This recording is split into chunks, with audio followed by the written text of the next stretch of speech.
Yad jagrato duramudayiti daivam tadu suptaisya tatheveti durangamam jyotisham jyotirikam tanme manaha shiva sankalpamastu. The mind of a waking person travels very far. So does that of a sleeping person. The mind is thus a far-reaching light of all lights. Therefore, may my mind be full of auspiciousness and good resolve. Om Shanti, Shanti, Shanti. Peace, peace, peace, people.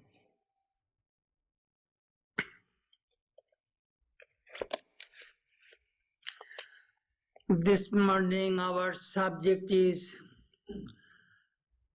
Thoughts on the Gita, part 61.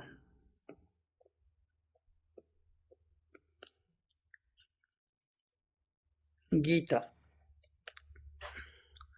There are 18 chapters of the Gita. The first chapter is called Vishada Yoga, chapter on grief, despondency, depression. Sometimes the religion begins from suffering. In the second chapter, Krishna described about the Atman, the self, the glory of the self, which will overcome the grief. Knowing is not enough, you will have to do something. So in the third chapter of the Gita, we find Karma Yoga, do something. And the fourth chapter, knowledge. In the fifth chapter, Krishna taught how to be detached. And the sixth chapter, how to meditate. We have already discussed Krishna's elaborate description of meditation, how to do it. Now he is going to tell us the result of meditation. What will we achieve? What will we gain from meditation?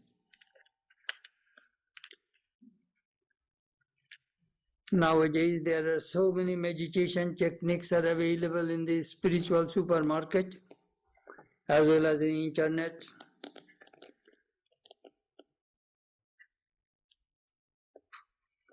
But you see, you cannot learn everything by reading manual. I sometimes say, reading Gray's Anatomy, you cannot do surgery of a gallbladder. You will have to go to medical school, you will have to go through rigorous training, then you will be able to open somebody's abdomen and remove the gallbladder. Everything is not in the book.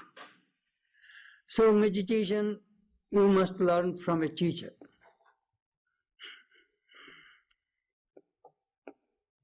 Meditation is very, very important in our life. All knowledge comes through concentration. Krishna will discuss about restlessness of the mind. Arjuna asked that question. We have no peace, no joy. Why? Because the restlessness of our mind. We have no tranquility, no joy. Everything depends on the calmness of the mind. The next question rises, who makes our mind restless? Who? We make our minds restless. By what? Through desires. So many desires. The more desires you have, the more restless you are. If the desires are not fulfilled, you are depressed. all goes through these desires. And that desire comes from ignorance. Patanjali, the father of yoga psychology, mentioned 5 conditions of the mind. First, kshipta, restless. Second, muda, dull mind, stupid, inertia, mind does not function right. Third, vikshipta. Sometimes it is calm, sometimes it is restless. Fourth, ekagra, one-pointed mind. Fifth, niruddha, when mind stops. When mind stops, time stops, the world stops. How to stop that mind? Patanjali mentioned in the second aphorism of the Yoga Sutra, Yoga Chitta Vritti Nirodha. Controlling the thought waves of the mind is called yoga.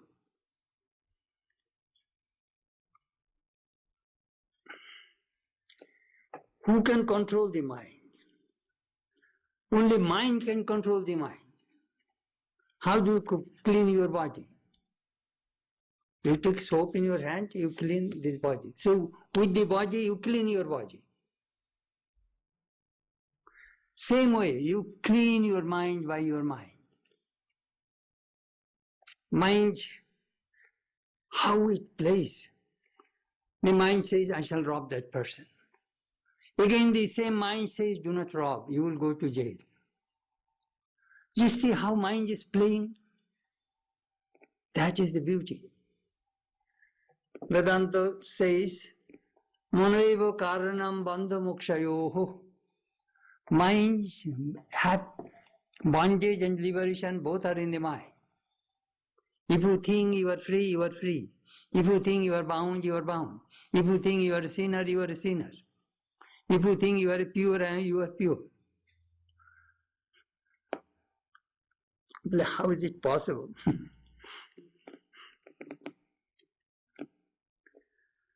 Mind.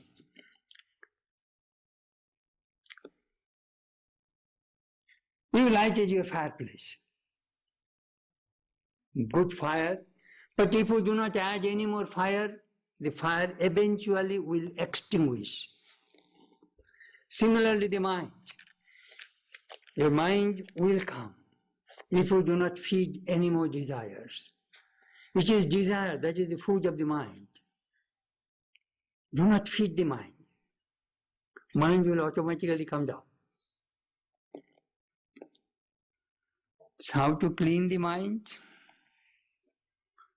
Sometimes I say, American ingenuity, we have vacuum cleaner, we know how to vacuum the room and clean dark dust in no time. It sucks everything. So if we could invent a mind vacuum cleaner, that you see, it is your mind, just vacuum it. All dirt, all desires will be cleared. Is it possible? The gross vacuum cleaner will not work because mind is very subtle. You cannot see it, invisible.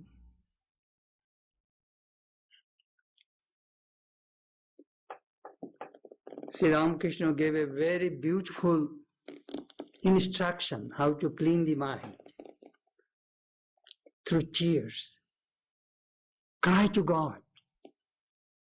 Your tears will remove the dirt dross of the mind which have been accumulated for life after life. That Sri Ramakrishna said. His exact words, Janma janmantarer moner glani dhunurag osrute dhuye muche jai. Those are the exact words of Ramakrishna. Mind. In the Brihadaranyaka Upanishad we find, you do not see the mind. But you see the manifestation of the mind. It manifests as kama, desire. Then sankalpa, resolution. I'm going to do it. I'm going to go to Vedanta temple. That is called resolution. Desire comes. The moment you resolve, you go to the garage, take the car and come here. Third, vichikitsha, doubt, which is the nature of the mind to doubt. of course, impure mind. Shraddha, ashraddha, faith, lack of faith. Dhriti, adhriti, fortitude, lack of fortitude. As I said, with both sides, good side, bad side, positive side, negative side. Reef, shame, thee, understanding, we, fear, all these things are in the mind.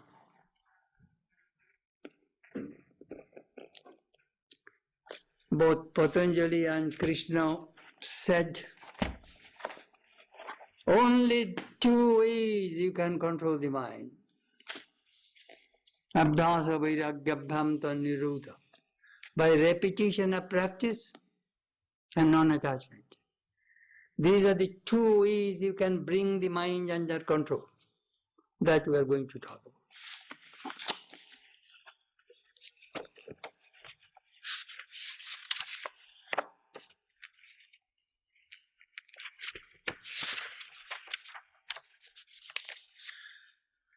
Chapter 6, verse 30.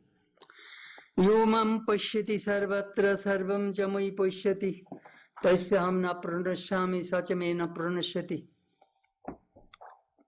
One who sees me in all beings and sees all beings in me, such a one never becomes separated from me, nor do I become separated from him or her.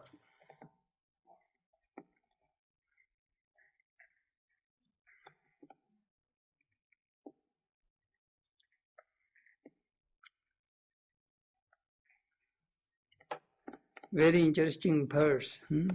Yomam pashyati sarvata. He who sees God in everything, in every being. What happens to that person? I never disappear from that person. Sometimes we have a peculiar concept about heaven and earth, heaven and hell. Could you imagine that if you see God, everything and everywhere, in every being in this world, that is heaven. You will not have to go to heaven after death. Right now you can enjoy that heavenly bliss in this very earth. That Krishna says. Yomam pashyati sarvata. He who sees me in all beings. We go to heaven to see God, correct? Here you see God, so you will not have to go to heaven. This world can become heaven. That he says.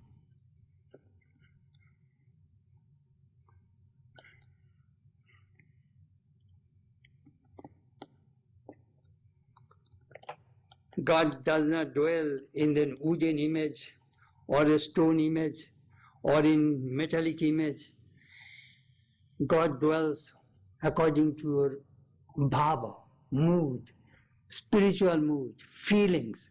That brings God living.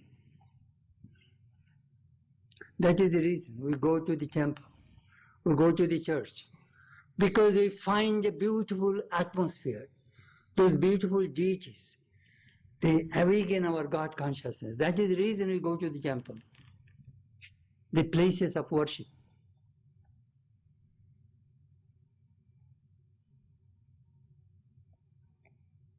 Krishna says, he who sees me in all beings,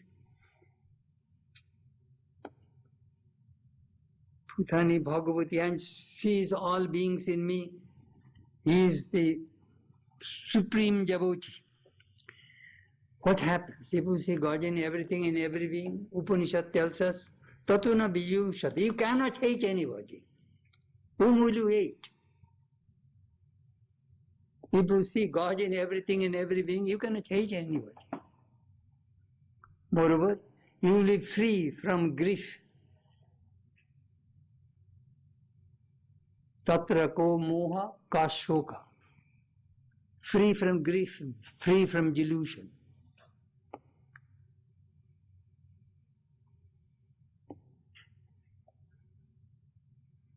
Ordinary people see God in the image. Mediocre people see God in the fire. Another group of people, the yogis, they see God within us, within human beings. But a jnani sees God everywhere. Wherever their eyes fall, they see God. Once Sri Ramakrishna asked his disciple, what do you want from me? Tell me. So everybody was asking higher spiritual experiences. Swami Chetanananda said, Master, I want to see God in everything. That is my prayer. That is the ultimate spiritual experience of Vedanta, seeing God in everything. Sarva bhute Brahma darshan. So when Sharadananda said that, Sri Ramakrishna said that is the last stage. People get that experience at the last.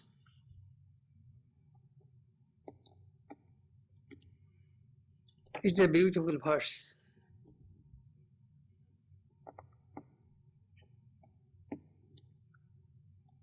What is human tragedy? We are carrying God all the time in your hearts, but you do not see Him. You are, God is within you, who cannot see? One Upanishad tells us, under your house there is a hidden treasure, gold, gems, jewels. You walk over it all the time, but you do not see it. As a result, you are poor. But it is there.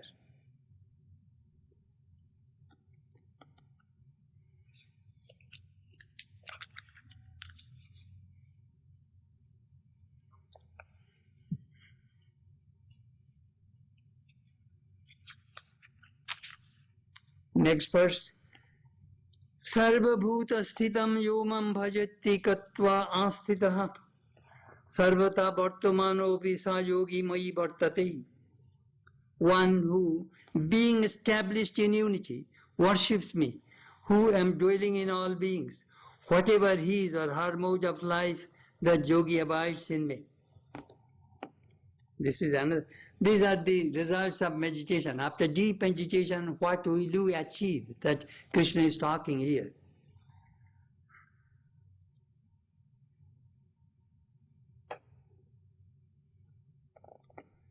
Sri Ramakrishna made a remark. Sometimes when you meditate closing your eyes, if you can see God closing your eyes, when you open your eyes, can you not see God? Tattvamasi, thou art that. Aham Brahmasmi. When you close our eyes, we say, I am Brahman. When you open your eyes, you say, you are Brahman. You are God too.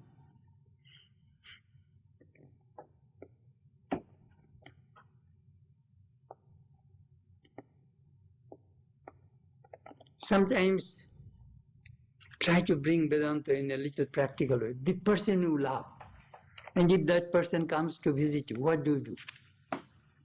You really love that person. First you ask, have you taken any food? Shall I make some food for you? You are tired. Will you take some rest? That service attitude comes in the mind instantly, the person you love. Your whole goal, how I can make this person happy. That Krishna is telling here. If you really love God, your desire will come to serve Him.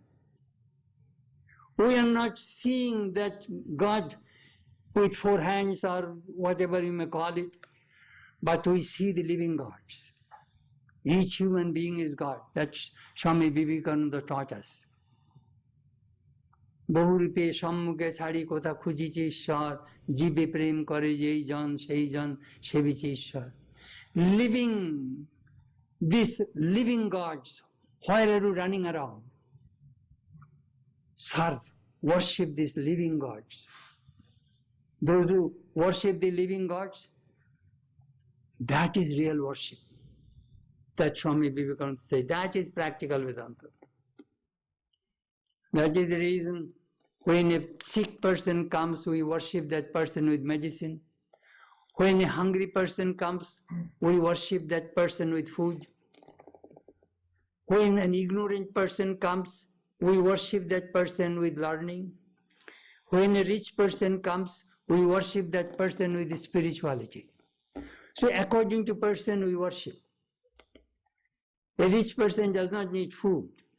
A poor person needs first food, then God. Religion is not possible in an empty stomach, Sri Ramakrishna said. Next question, how to live with God? I remember in our Vedanta class, our teacher gave a beautiful example. Here is a blacksmith. What does he do? He put an iron rod into the fire and pull the bellows. 15 minutes, that iron rod becomes red hot iron. It becomes soft. Then he takes that iron rod with a tongue and put it on the anvil. And here is a hammer. Then he starts to hit. Suppose he wants to make a knife. He will hit, and give the knife shape. Again he puts into fire. Again he hits. In this way, until he gets perfection, he goes on hitting and hitting and hitting on the piece of that iron. Then our teacher said, actually it is a piece of iron rod, but he gave a shape of a knife. I'm talking about the village blacksmith, how did they make knife and other stuff. So similarly, in this human mind, if you connect through meditation with God, it becomes luminous. It becomes lighted mind. 15 minutes without any break, if you can hold the mind with God, it will be luminous. And when the mind is luminous, what happens? What happens if your mind is luminous? Your 6 enemies will leave you. What are those 6 enemies?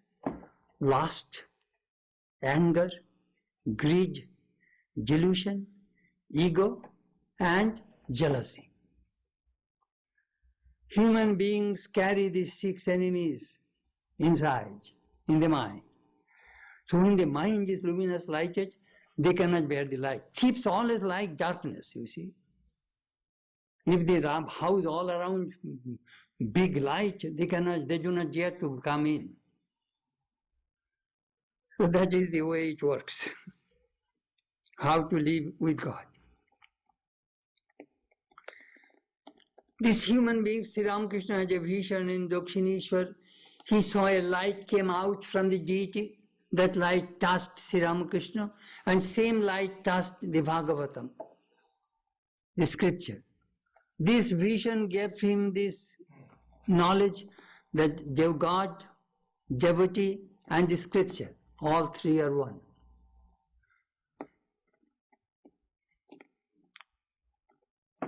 Shiva. This is very, very important. Love people, serve people. Otherwise, only I love you, I love you, I love you. Only verbally I am telling, and your beloved is hungry, you do not care for that. It will not work that way. Do you feel? That Swamiji said that if you want to be a famous reformer, a great leader, these are the 3 conditions Swamiji put in front of them in Madras in one of his lectures. Do you feel? First. Second, if you do, have you found out a way to mitigate the suffering of the people? That is the second condition. Some people have feeling, but they do not know how to execute that feeling. It will not work. Third, if you have that feeling first, if you have found out the way out, the third condition is, will you be able to stick to it till you achieve the goal? Some people start a project and then give up. They do not have patience or perseverance to hold it till it is accomplished. That is the way it works.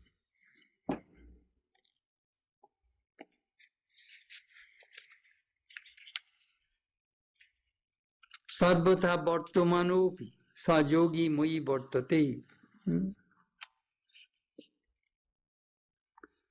One may be selling various things and maybe making shoes or breaking stones on the roadside or sitting in the chair of an administrator. Whatever may be his or her mode of life, such a person always lives in me. That is the language. We can see the best devotees in the most unusual places. We have seen in our religious history that an ordinary shoemaker has realized the divine, a simple housewife has realized the divine. Her status in society is very ordinary, but spirituality, it is very high. So this can happen to everyone. Whatever be your situation in society or the nature of your work in society, you are always living in the Lord Himself in this particular achievement. The next verse. Atmopammena sarvatra samang pashyati yorjuna sugamba yudiva dukkham sajogi paramo mataha. This is a beautiful verse. One who judges pleasure or pain everywhere by the same standard as one applies to oneself, that yogi or Arjuna is regarded as the highest. Atmopammena.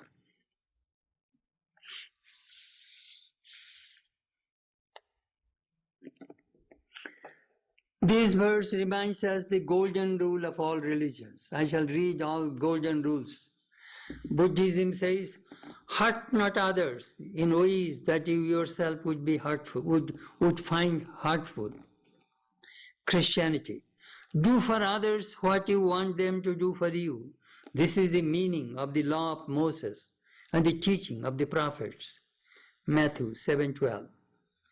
Hinduism, whatever you consider injurious to yourself, never do to others. This is the essence of Dharma. Mahabharata. Islam, no one of you is a believer until he desires for his brother that which he desires for himself. Judaism, what is hateful to you, do not do to your fellow men. That is the entire law. All the rest is commentary. So this verse reminds us the golden rule of all religions. Extremely important.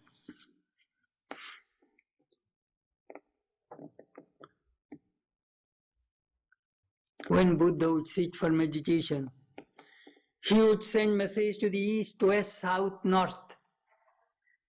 Let all beings be happy. Let all beings be peaceful. Let all beings be blissful. That he would say toward the east, toward the west, toward the south, toward the north. Do you know what does it mean? It means the thing which you will project, that thing will come back to you. If you release good thoughts, good vibration, you will get back, you will get the feedback. As I say, if you stand in front of a mirror, if you show your smiling face, smiling reflection. Gloomy face, gloomy reflection. Whatever you will project, that you will see. So you are constantly projecting thoughts. That is the reason in our scriptures we say, Sarve bhavantu sukhina, Sarve santu niramaya, Sarve bhadrani pashyantu, ma kasyit dukkha bhag bhavet. May all beings be happy. May all beings be free from disease. Sarve bhadrani pashyantu. Let all beings see what is good, auspicious. Let no one be subject to misery. This is the way we find beautiful prayers in the Hindu scriptures. Atma upamena sarvatra. We can feel. I remember the story of Swami Vivekananda. He was in Darjeeling in 1897, resting. One day he was walking through the street. He found a bhutia, a hill girl, was carrying firewood on her head to sell it to the market. And she stumbled and fell. And Swamiji was behind her. Swamiji cried out, "Oof, pain, pain." The pain which that girl got, Swamiji got that pain in his heart. Similar thing we find in Sri Ramakrishna's life. Once in Dakshinesha, two boatmen, they are beating each other. And Sri Ramakrishna cried out, "Oof, oof, pain, pain."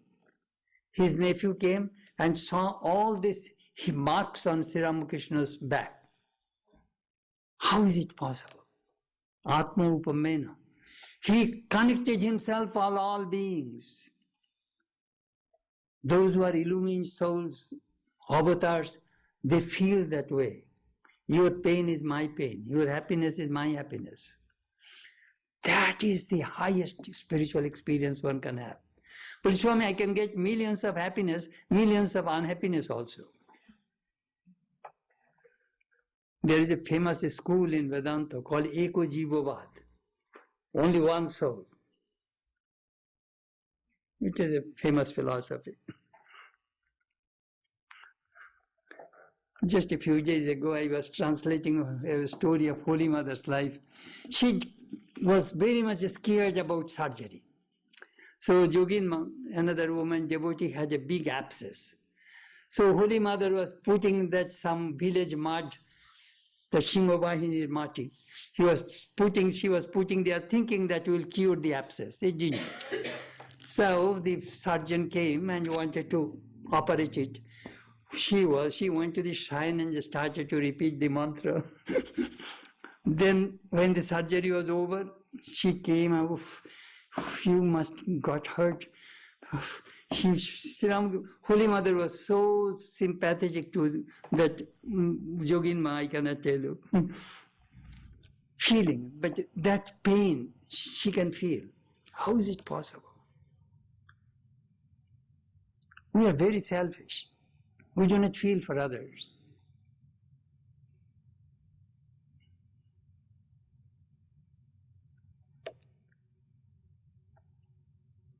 Atma Upamena. As you feel about yourself, so feel about others also. What is painful to you, you want to avoid. Therefore, don't inflict pain on others. As you feel for yourself, feel for others also. That is the universal maxim found in the Bible, Chinese thought, Indian thought, everywhere. Whatever is not pleasant to you, don't inflict it on others. That is the language. This Eknath Sharan wrote made a good remark. I liked it. I shall read to you. Harsh thoughts, resentful thoughts can wound others more deeply than knives. We are not used to thinking of thoughts as things. Our idea of a thing is something we can put in a cup and rattle. We are unaware of the cacophony of the thoughts that rattle in our consciousness. If we could open our inner ear, we would be surprised to hear these hateful thoughts making such horrible noises in our consciousness. I hate you, or drop dead, drop dead. Such hateful thoughts injure others like a knife. We throw them over and over and injure us too, because each thought rankles and digs farther into our consciousness as the days go by. Yet, thoughts can be curative also. When a person bursts out in anger against us, if we can remain friendly, not hold his mistake against him, and move closer to him, we will bring him continual relief from his anger. This is true, or even the roughest character. Everyone responds to forbearance and forgiveness, which bless not only the one who gives them and the one who receives them, but everyone who associates with the man, a woman who forgives. That is very, very important in our daily life. We react, we become angry, we curse.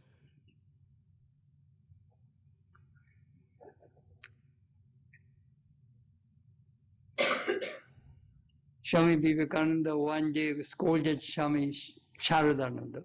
He just kept quiet. After 15 minutes of scolding, Swamiji said, "Oof, I talked to a wall." Then he made a remark, "Or gaye bele macher rokto." He does not have regular blood. It has a kind of sandfish blood. That blood does not irritate. When you say something, my blood becomes, irritated, and we react.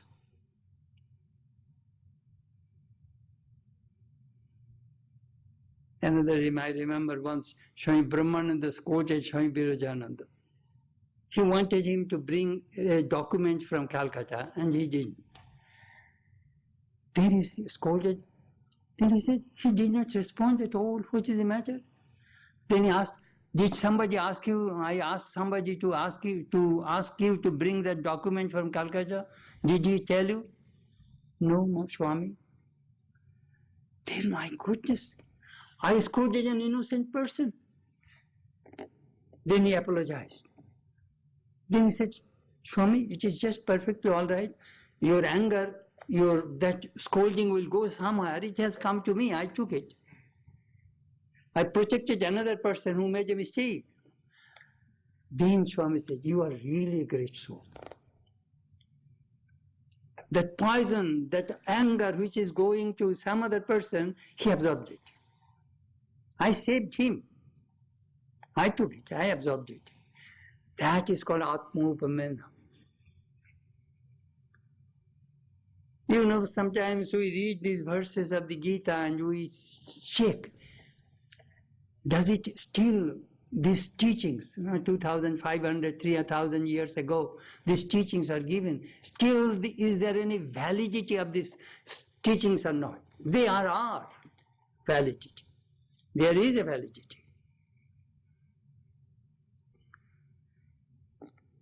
What a tremendous challenge will come to our society when a bit of this teaching gets into our mind and heart. We do so much evil to others, not knowing that if the evil were to come to us, we would have become really miserable. We don't know how to feel for others. That feeling of oneness is not there. That is the great evil that has been afflicting our society for centuries together. Swami Vivekananda said that many of our people do not have a feeling heart. That is the intellect. There is the intellect. The brain is there. The heart is not there. Concern for others is not there. That is why we have brought our society to the lowest level. When I go to the airport, do you know what do I look? 19 Muslim boys changed the whole world. One Muslim boy forced millions of people in this world to remove their shoes at the airport. Just one person. Just see the power of the evil. Previously, you remember the airport? Just we go near the gate. We used to leave here half an hour early to catch the plane. With the boarding pass, just go in the gate, yes, go get in. People go to the gate to receive his friends and relatives. Now, yesterday I had to spend half an hour, 45 minutes in the Houston airport, go through the security. Long line. Just 19 people changed the whole world. Evil.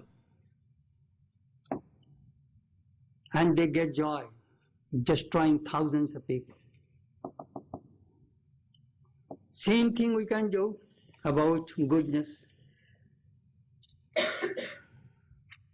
Just one person carries some thing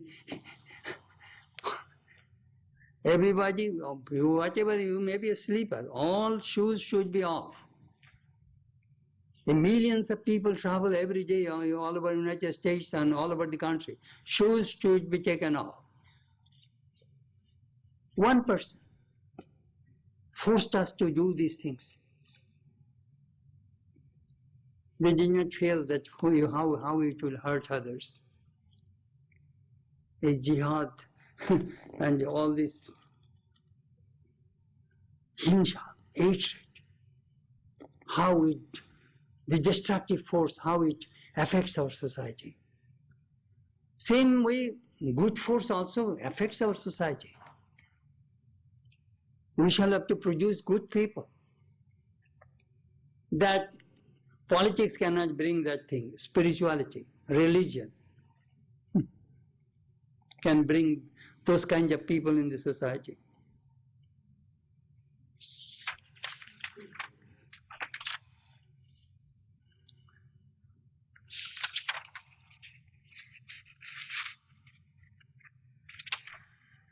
The 4 verses 29 to 32 of the 6th chapter dealt with the capacity of the human beings to see the same divine reality in all beings.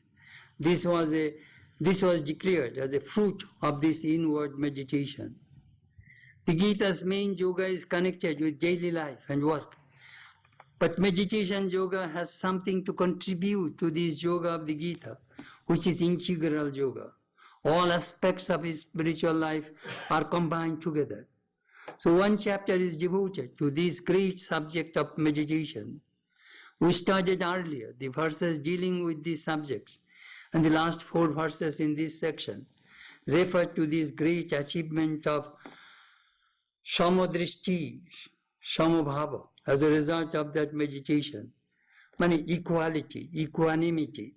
This achievement can be had through bhakti, devotion, and knowledge also, as through meditation path especially developed by Patanjali in Yoga Sutras. Then, when Arjuna was a little bit apprehensive, he has a doubt, Samadarshi, I see God in everything, in every being. Then Arjuna says, Yuvayam yogastaya prokto samyena madhusudana etasyamna pashyami chanchalatvat sthitim sthiram. I'm a human being. You are God. The lesson you gave to me, but I cannot understand.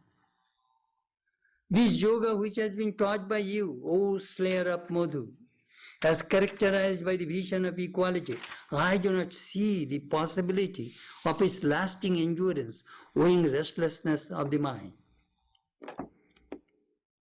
Here another beautiful section of the Gita begins. My mind is so restless, I cannot see God in everything, in every being.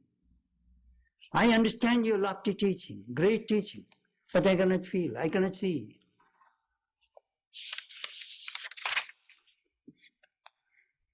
My professor used to give an example. Do you know why we love movie? Because movie, that film, always it is restless. It is always moving. That is called movie, you know. Continuously it is moving. So our mind is restless. That movie, that screen on the screen which you see that they're projecting, that is also restless. So we have friendship. Restlessness loved restlessness, you see.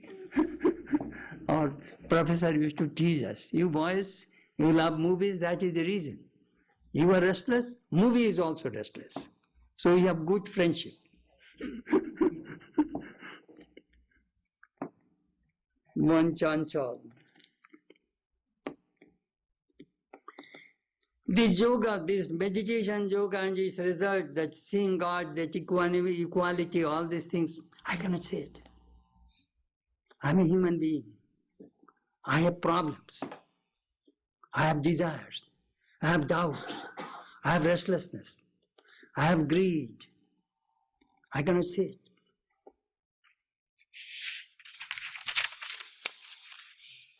This is the eternal question. All the spiritual teachers will answer this question. My mind is restless. What shall I do? You ask everybody, they will say, how do you feel? My mind is restless. Why? I don't know why. Mind is very fickle. I do not get that stability, that steadiness to have this wonderful vision. That yoga which you expounded just now, I am not able to understand. because his mind is very, very fickle. It's lasting endurance. We cannot concentrate easily. Sometimes you will see who brought more restlessness nowadays. Do you know who? Steve Jobs. iPad, iPod, iPhone. I see, little boys, girls, with 2 fingers, typing, and says,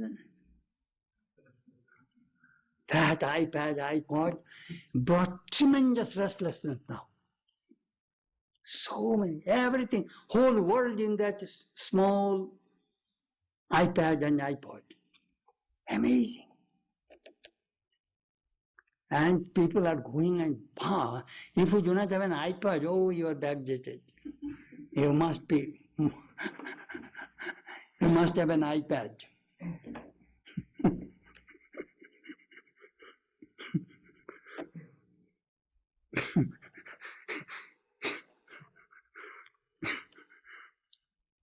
It's amazing.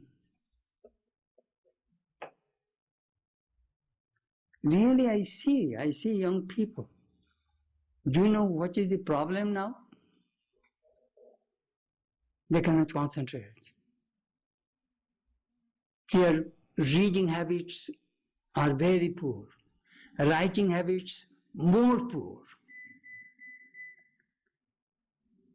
Reading, writing, thinking, all is on iPad, iPod. In Canada, they did some experiment.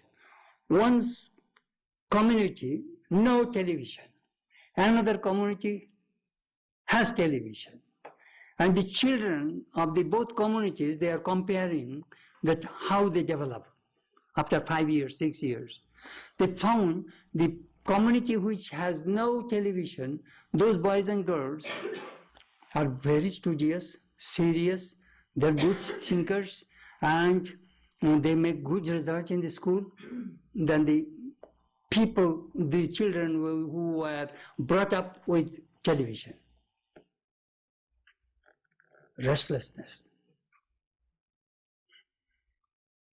That is Arjuna's question. Next, this is the universal question. Chanchalang hi manah Krishna pramathi balavadhidam tasyam nigrang manni bhayarevo sudushkaram. Verily the mind, O Krishna, is restless, turbulent, strong, and unyielding. I regard it quite as hard to achieve its control as that of the air. Chanchal, restless.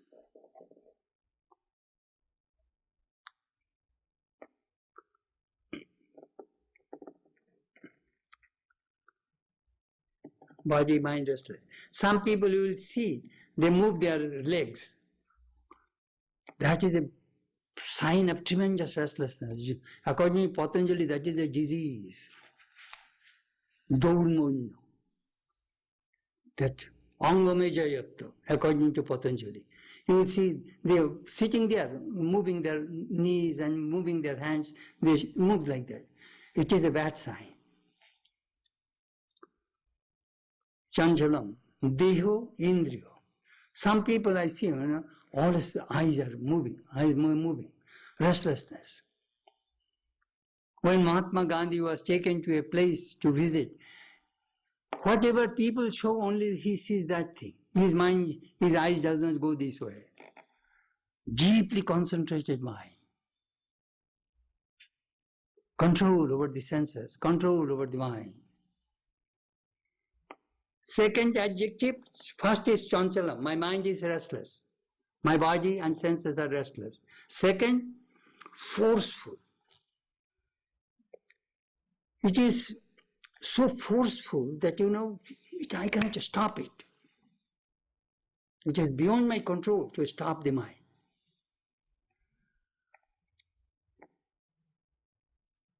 Third, Bolavat. Bolavat is, it is also Pramati, Bolavat means it is very, very strong. And Didam means these samaskaras, these impressions came from birth after birth. So overnight I cannot uproot them. It takes time. They're deeply rooted. The thing which is deeply rooted, you cannot uproot them overnight. It takes time. When some people come overnight, can you make me a yogi? It will not work that way.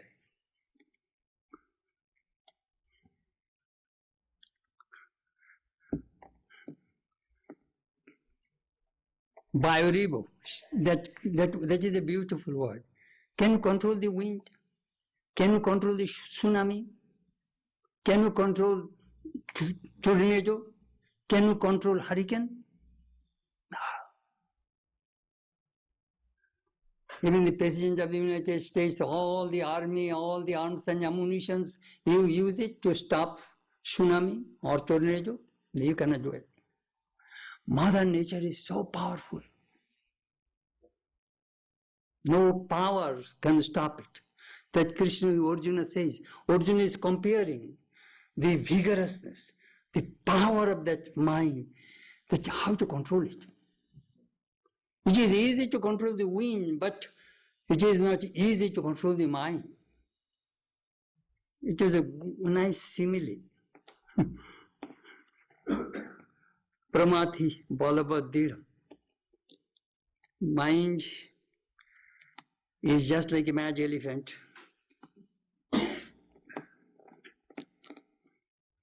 Arjuna is putting forth the doubt which everyone has. He says, "Oh Krishna, the mind is very fickle.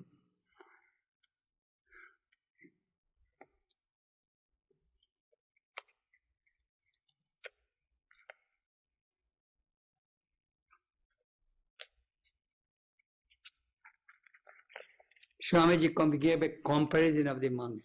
Mind is just like a monkey. Monkeys are always restless. He jumps from one tree to the other, you see. Then you gave wine to drink. So restlessness, then now it is drunk. Then you are not happy with that. Next you put some hornets on the body of the monkey. So now you can understand the condition of the monkey. And by nature it is restless. Second, it is drunk. Monkey is drunk. Third, you drop some hornets on his body and the hornets are biting. Now you can imagine the condition of the monkey. Same thing about the mind. Mind, by nature restless, then you drunk. What did you drink? Do you know what did you drink? Ego. So, mind is inflated with ego. Third, what are the hornets? Desires. You drop all desires of the mind and mind is jumping. That is the way we compare the mind with the monkey.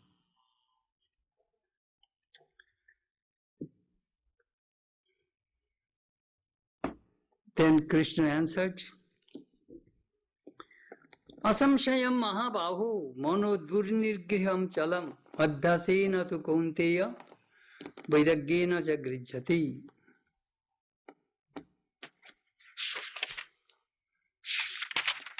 I shall not just start that verse today because I have many things to talk about it. Vayorevo shudushkaram. Please watch Arjuna's address, Krishna. What Krishna means.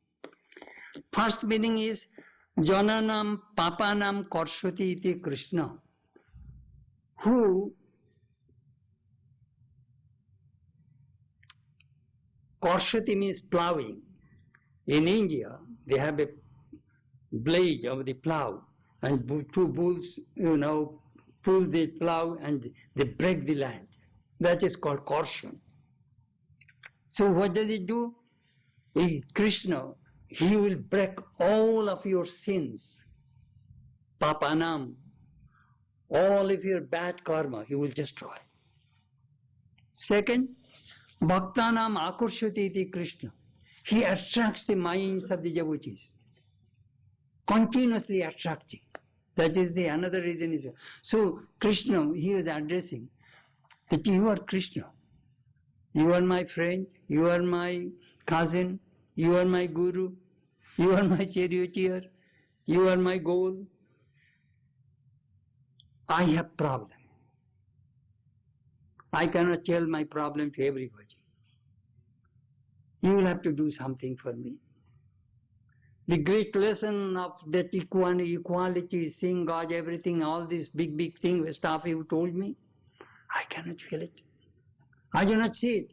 In front of me, 11 million enemies are waiting. I'll have to fight with them.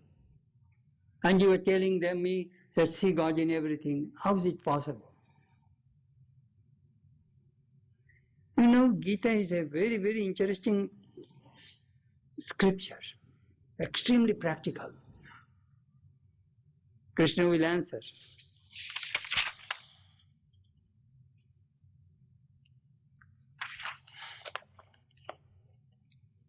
Tasam nigrang manye vayarivo shudushkaram. As it is difficult to control the wind, so it is difficult to control the mind. I cannot do it. You will have to help me.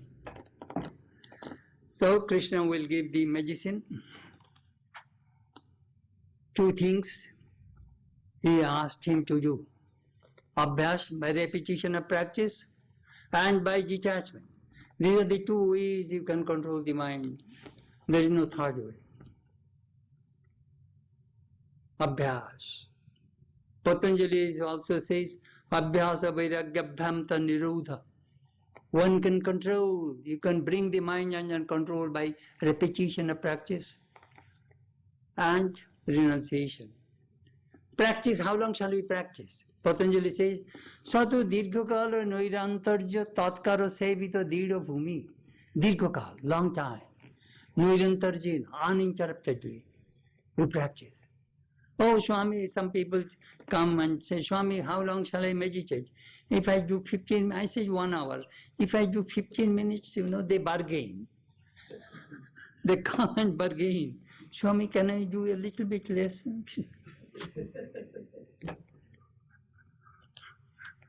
As I told you, if you put that iron rod into the fire, you will have to keep 15 minutes minimum, and you will have to pull the bellows. Otherwise, it will never be red hot iron. So, it's just you put it there and take it out and go out, your mind will remain the same darkness. Will remain in same darkness. So, we came up to verse 34. No, then Krishna's answer will begin. It will be interesting. After this today. Thank you.